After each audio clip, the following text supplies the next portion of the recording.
Let's evaluate this algebraic expression step by step. We are given a large number expression with 5 answer choices. At first glance, these numbers might seem intimidating, but usually there is a pattern hidden behind such questions. Let's find a smarter way to simplify it. We define a variable a to help us work more efficiently. Let's set a equals 45,815, one of the numbers in the expression. Now, we will rewrite the other numbers using this definition. First, 45,815 is just a. Next, 45,818 is 3 more than a, so it becomes a plus 3. Now, look at the subtraction part. 45,814 is 1 less than a, so we write it as a minus 1. And 45,816 is 1 more than a, which becomes a plus 1. Now the original expression becomes as shown. Let's now simplify both parts.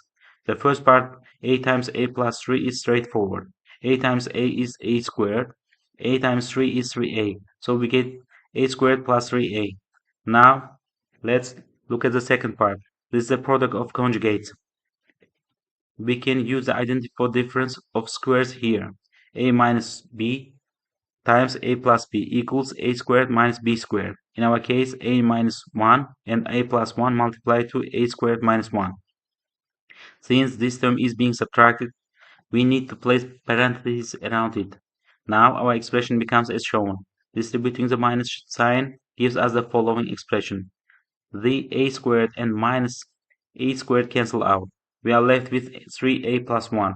Now we substitute back the value of a equals 45,815. That gives 3 times 45,815 plus 1, which equals 137,446. So the final result of the entire expression is 137,446. Looking at the answer choices, we see that option A is 137,446. Therefore, the correct answer is A. This is a classic example of simplifying large expressions using variable substitution and algebraic identities.